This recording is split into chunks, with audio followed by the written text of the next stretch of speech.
Mom won't accept my husband. At what point do we cut the relationship off? Got married earlier this year. My mom was a mess throughout the whole process.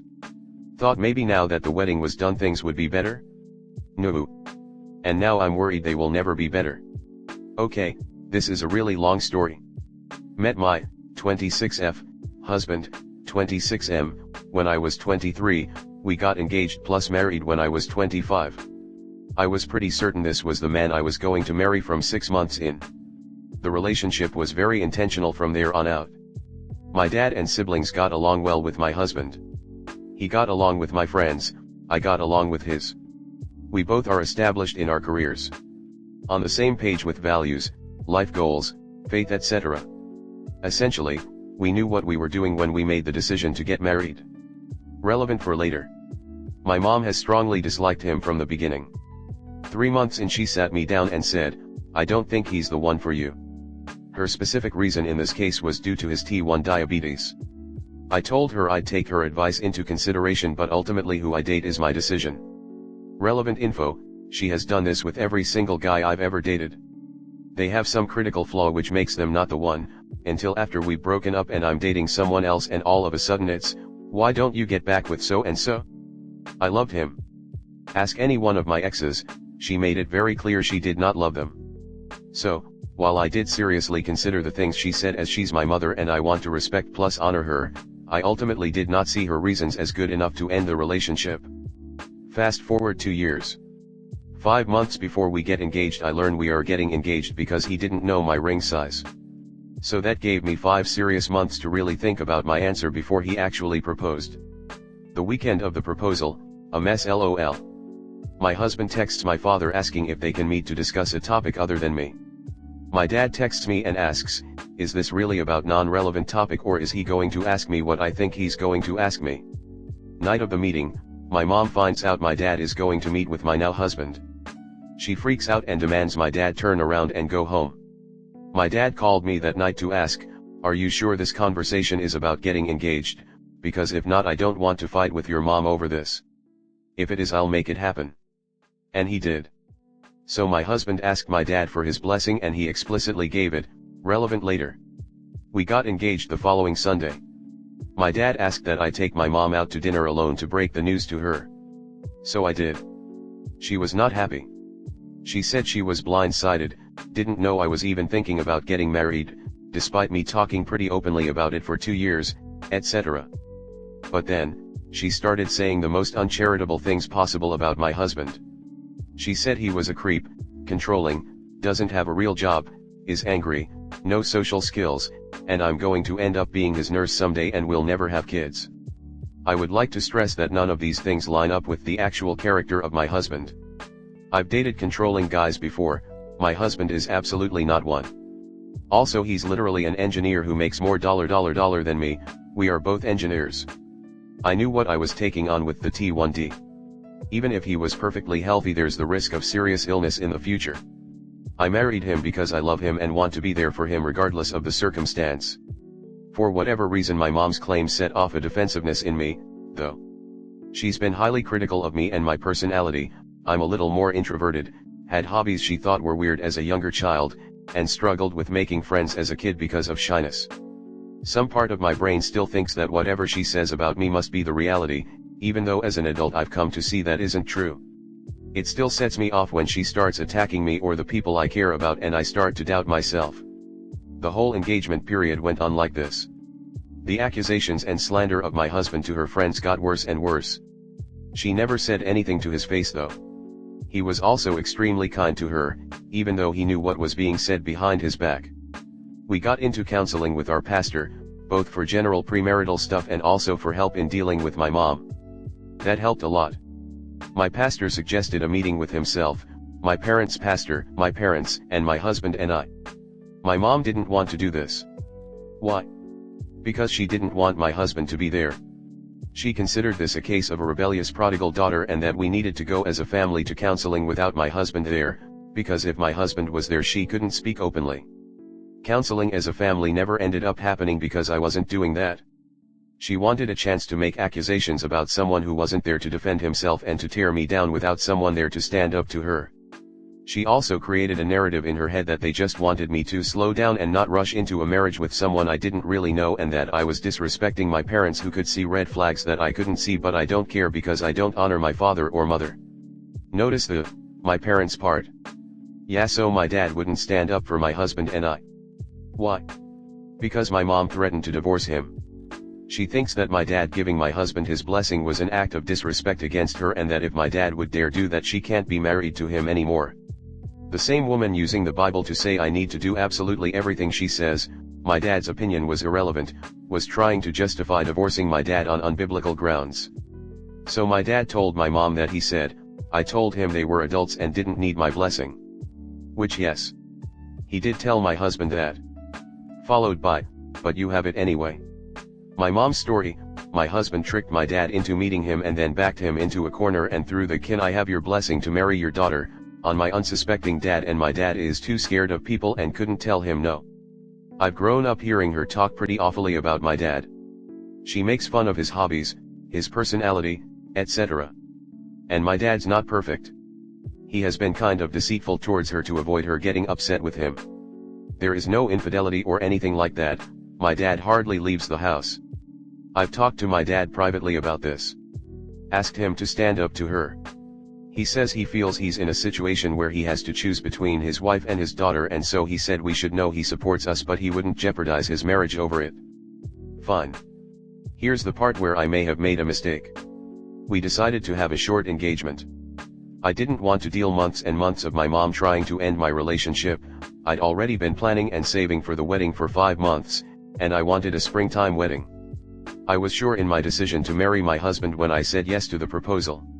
So we picked a date 6 months out, pastor was okay with it, told my family, mom was ignoring me, and sent out save the dates as soon as possible.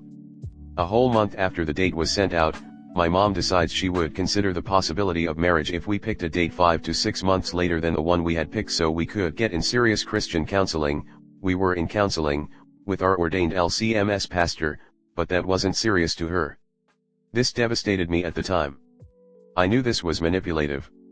That's why she only offered this after we had sent out an official date. But at the same time there was hope of having my mom's support. And there was doubt, maybe she's being reasonable. Maybe our date is too early. Maybe she does just want the best for me. Ultimately, after I cried and prayed a lot, we kept our original date. Which is what all her criticism has moved on to now.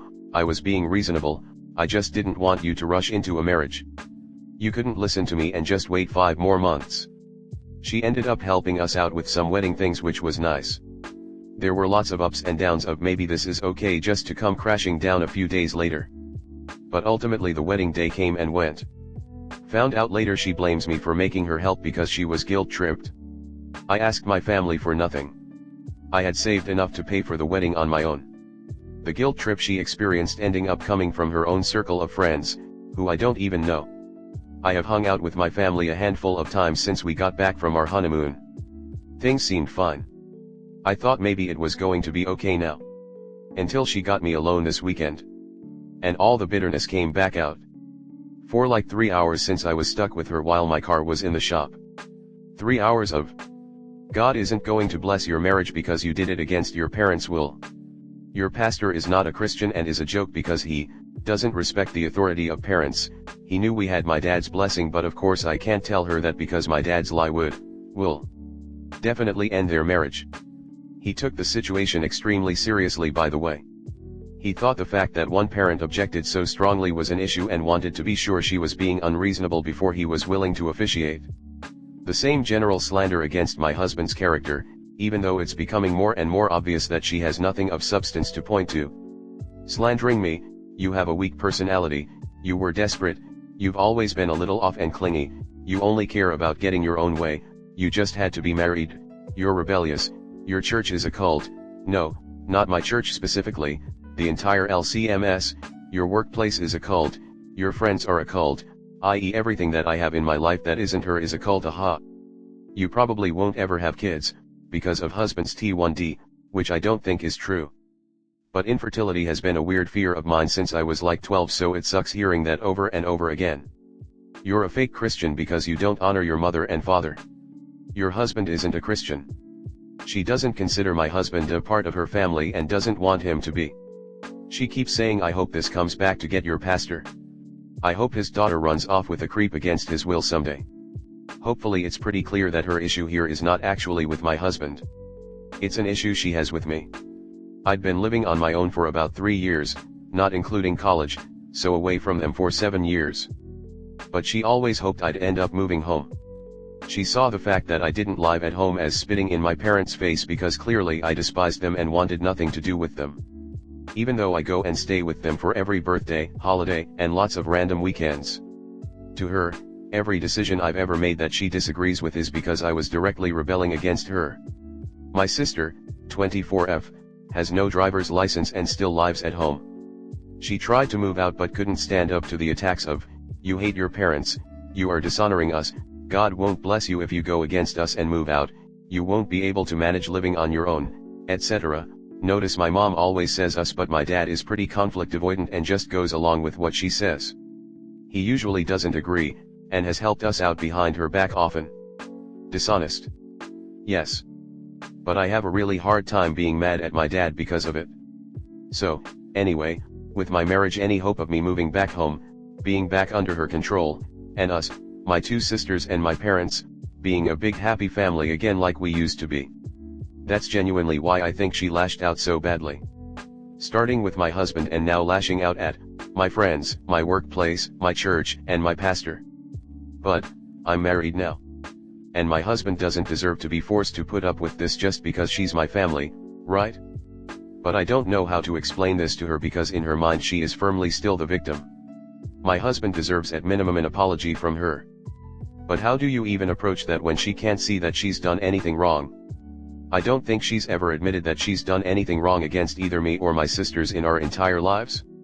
And she's not all bad. And I love her. And I hate the thought of cutting her out of my life. But as we go down the road, this could be so much worse. When there are grandkids in the mix, who knows what the dynamic will be. And if we do cut her off, I already know she's going to spread it around town that my poor daughter won't talk to her family anymore because her controlling husband won't let her. I don't want my husband to have to spend holidays with someone who hates him. He'll do it for me though. He's very good at the do not repay anyone evil for evil. Be careful to do what is right in the eyes of everyone. If it is possible, as far as it depends on you, live at peace with everyone thing, and his behavior towards her has been above reproach. But it's not fair to him to spend his life with a horrible mother-in-law who is just hoping for the chance to call him abusive or whatever else to vindicate herself. Also, how can I expect him to be okay with his future children having a close relationship with someone who despises him? It's only been a few months. Maybe more time will fix it? We're planning to have another discussion with our pastor about this. Anyway, this is a desperate rant to get some other opinions on how we can approach fixing the situation, and if not, how we can cut the situation off without it resulting in a rumor of my husband abusing me and forcing me to cut off my parents. Comment. I believe you are far past the point of fixing anything, as there's absolutely nothing to fix. Your mom is controlling beyond belief. The fact she's willing to divorce your dad over him giving his blessing says enough.